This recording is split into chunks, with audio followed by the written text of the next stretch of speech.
তিনি BD news 24-এ সাকিবের একটা দীর্ঘ ইন্টারভিউ করেছেন এবং সেই ইন্টারভিউতে সাকিব আল হাসান বিভিন্ন প্রশ্নের উত্তর দিয়েছেন। অতি সাম্প্রতিক সময়ে নানা গণমাধ্যমে, বিদেশি গণমাধ্যমে যে ইন্টারভিউসগুলো এসেছিল অনেক কিছু ক্লিয়ার ছিল না, তবে সাকিব আল হাসান বিডি নিউজ 24-এ ইন্টারভিউতে অনেক ব্যাপার পরিষ্কার করেছেন এবং সেই জায়গায় অনেক ইস্যু এমনভাবে এসেছে যেটাতে আমার কাছে মনে হয় পুরো বাংলাদেশের যথেষ্ট বিব্রত হবার মতো স্পেস রয়েছে। কেন আমি আসলে এভাবে বলছি, এই আলোচনাটা এভাবে করার কারণটা কি? সাকিব আল হাসানের পুরো ইন্টারভিউকে যদি আমরা ভাগ করি তাহলে দুটো পার্ট পাওয়া যায়। একটা হচ্ছে লিগ্যাল ইস্যুর কারণে অথবা তার উপর যে ধরনের ব্যান্ড আরোপিত করা হয়েছে, অদৃশ্য ব্যান্ড, সে কারণে দেশে আসতে না পারা। আরেকটা হচ্ছে বাংলাদেশের হয়ে ক্রিকেট খেলা। বাংলাদেশের হয়ে ক্রিকেট খেলার ইস্যুতে যদি আমি পরে গিয়ে শুরুর আলোচনাটা করার চেষ্টা করি, যে সাকিব আল হাসানের উপর যে ব্যান্ডগুলো আরোপিত হয়েছে সেই ব্যান্ড নিয়ে তিনি যেসব বক্তব্য দিয়েছেন আপনি কোনোভাবেই সেগুলোকে অগ্রাহ্য করতে পারবেন না। আপনাকে এগুলোকে কাউন্ট করতেই হবে এবং প্রত্যেকটা জায়গায় আমার কাছে মনে হয় সাকিব ইজ কোয়াইট লজিক্যাল।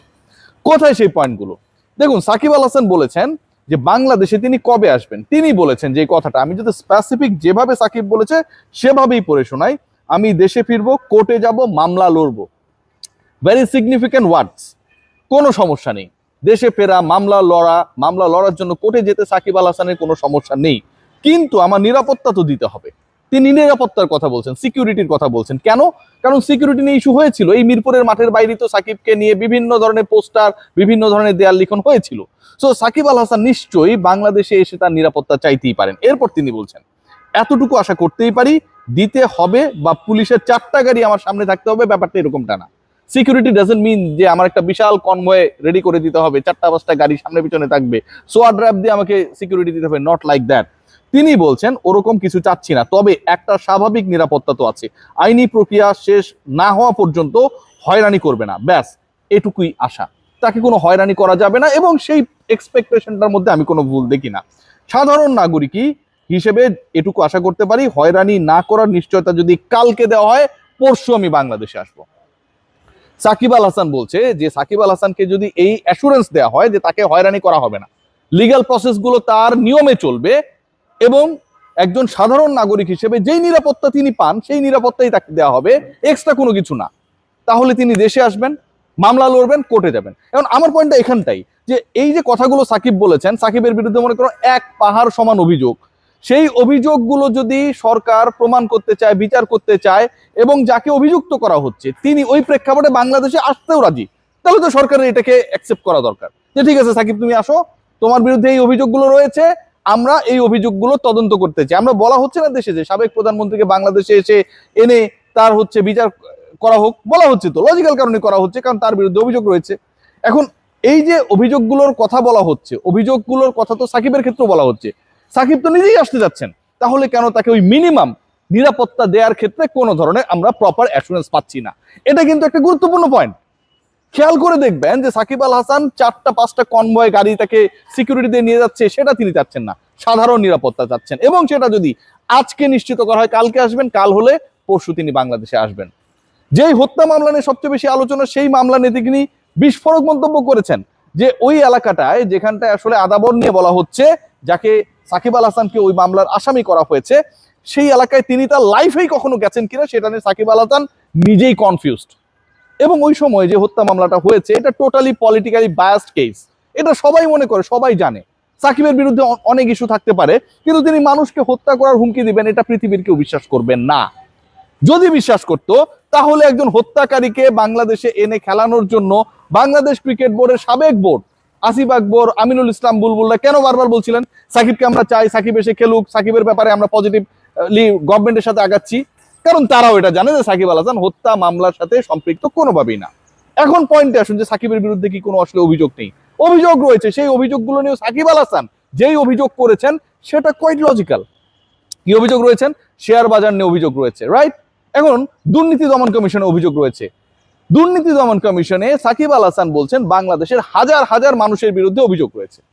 দুর্নীতি দমন কমিশনের অভিযোগ থাকা মানে কি আপনাকে সাথে সাথে দেশে আসার পর জেলে ঢুকাই দিবে? ডেফিনেটলি না। ওই মানুষগুলো তো চলছে, ফিরছে, খাচ্ছে, যাচ্ছে, ঘুরছে, সবই কিছু করছে, রাইট? ঈদ পালন করছে, রোজা রাখছে, শপিং করছে, রেস্টুরেন্টে যাচ্ছে, কোনো কিছুই বাদ নেই। তো দুদকে মামলা থাকা মানে এই না যে আপনি জেলে ঢুকে গেলেন। বাংলাদেশের সাকিব আল হাসানের মতে অসংখ্য মানুষ, শত শত মানুষ একই স্ট্যাটাসে রয়েছে যে স্ট্যাটাসে সাকিব আল হাসানের। সো সাকিব আল হাসানের বিরুদ্ধে তো এই অভিযোগগুলোর সাকিবের দাবি অনুযায়ী কোনোটাই প্রমাণিত না। শেয়ার বাজার নিয়ে যে আলোচনা হচ্ছে, সেই শেয়ার বাজার কেন্দ্রিক সাকিব দুর্নীতি করেছে, এখন পর্যন্ত গত 2 বছরে সাকিব দাবি করছে সেগুলো প্রমাণ করতে পারে নাই। এখন যারা অভিযোগ করেছে, যারা কেস করেছে, যারা সাকিবের এগেনস্টে, তাদের প্রাইম রেসপন্সিবিলিটি কি যে আমি এটাকে প্রমাণ করব, প্রমাণ করে সাকিবকে আমি শাস্তি দেব। সেই তারা যখন সেটা গত 2 বছরে প্রমাণ করতে পারে নাই, করে নাই, সাকিব আল হাসান যদি এটা নিয়ে প্রশ্ন তুলে, এটা তো ভাই লজিক্যাল। হত্যা মামলা নিয়ে যে তদন্ত প্রতিবেদনের কথা তিনি বলেছেন যে এখানটায় ইনভেস্টিগেশন চলেছে এবং গত 2 বছর ধরে এই তদন্তের আমরা কোনো ফল দেখতে পাচ্ছি না, সাকিব যখন এটা নিয়ে প্রশ্ন তোলে, সেটাও তো লজিক্যাল। এত বড় একটা ঘটনা ঘটেছে যেখানে বাংলাদেশের সর্বকালের সর্বশ্রেষ্ঠ অ্যাথলিটের নাম রয়েছে যে তিনি হত্যা মামলার আসামি, সেটার নিষ্পত্তি করার ক্ষেত্রে, তদন্ত করার ক্ষেত্রে 2 বছর সময় যদি এনাফ না হয়, তাহলে তো ডাল মে কুচ কালা হ্যাঁ, আপনাকে তো মানতে হবে। সাকিব সেই কথাই বলছেন। সাকিব যে কথাগুলো বলেছেন সেই কথাগুলো আমার কাছে খুবই যৌক্তিক মনে হয়েছে। এবং ইন্টারেস্টিং পার্ট যেটা, বাংলাদেশ ক্রিকেট বোর্ড বিভিন্ন সময় সাকিবের নামটাকে সামনে এনেছে, কিন্তু সাকিবকে আসলে কিভাবে এই জায়গা থেকে বের করবে, অথবা আইনি সহায়তা দিবে, অথবা নিরাপত্তা দিবে, অথবা খেলার অবস্থায় আনবে, সেই ব্যাপার নিয়ে কখনোই বিসিবির কোনো প্রপার রোল ছিল না, তিনি দাবি করছেন। খেলার মাঠের পয়েন্টে যদি আমরা যাই, যে তাকে অফার করা হয়েছিল যে তুমি আসো, এসে ওয়েস্ট ইন্ডিজের বিপক্ষে খেলো, সাবেক সভাপতি বহিষ্কৃত ফারুক আহমেদ সেই কথাটা তাকে বলেছিলেন। সাকিবের অ্যান্সারটা ছিল যে একটা মানুষ দেশের বাইরে গিয়ে খেলছে, আবার দেশে 3টা 4টা টানা সিরিজ যখন হচ্ছে তখন তিনি নাই। এটা তো ফারুক ভাই লজিক্যাল না, এটা কারোর জন্যই ভালো না, এটা বাংলাদেশের জন্য ভালো না। আসলে কি ভালো? ডেফিনেটলি ভালো না। সাকিব সেই কাজটা করেন নাই। মামলা লড়তে চান, কোর্টে যেতে চান, দেশে ফিরতে চান, নিরাপত্তা চান। সাকিবের এই যে 3-4টা পয়েন্ট, সেই পয়েন্টগুলোতে ভুলটা কোথায়? আজকে দেশের বাইরে অসংখ্য আসামিকে বাংলাদেশ ফিরিয়ে আনতে চায়, তারা আসতে চায় না। আর সাকিব আল হাসান বাংলাদেশে আসতে চায়, কোর্ট ফেস করতে চায়, মামলা ফেস করতে চায়। সেই নিরাপত্তা, ন্যূনতম নিরাপত্তা বাংলাদেশ সরকার যদি তাকে না দেয়, তাহলে তো এটা এক ধরনের ডিফিট হয়ে গেল তার কাছে। শেষ পর্যন্ত কি হবে আমরা জানি না, বাট সাকিবের আজকের ইন্টারভিউটা আমার কাছে মনে হয়েছে কোয়াইট লজিক্যাল। লাস্ট পয়েন্ট নিয়ে আমি একটা কথা বলবো। বাংলাদেশের মাননীয় যুব ও ক্রীড়া প্রতিমন্ত্রী আমিনুল হক সাহেবের সাথেও তার বক্তব্য আলোচনা হয়েছে, ফোনালাপ হয়েছে, আন্তরিক ছিলেন তাকে তার ইস্যুসগুলোর ব্যাপারে। এবং তিনি পরবর্তী সময়ে, যখন সময় চেঞ্জ হয়ে গেছে, ধরেন আজকে রোববার, এরপরে শুক্রবার, সাকিব আল হাসান সেই শুক্রবারে যোগাযোগ করে আমিনুল ভাইয়ের সাথে যোগাযোগ করতে পারেন নাই, অথবা তাকে কানেক্ট করতে পারেন নাই। সাকিব আল হাসান সেটা বলেছেন। তামিম ইকবাল ভবিষ্যতে কেমন করবেন, সাকিব বলেছেন ভবিষ্যৎ নিয়ে কথা বলতে চাই না, কারণ গত 1.5 বছরে অনেক কিছুই হওয়ার ছিল, কোনো কিছুই হয় নাই। সো আমি এখন আজকে নিয়ে থাকতে চাই, আগামীকাল কি হবে কি হবে না সেটা আগামীকালের চিন্তা। লেটস সি সাকিব আল হাসানের ইস্যুতে গভর্নমেন্টের রেসপন্সটা কেমন থাকে। বাট সাকিব আল হাসান যেই ইন্টারভিউটা দিয়েছেন, যে কথাগুলো বলেছেন, যেভাবে বলেছেন, আমার কাছে প্রত্যেকটাই যৌক্তিক মনে হয়েছে। সবাই ভালো থাকবেন।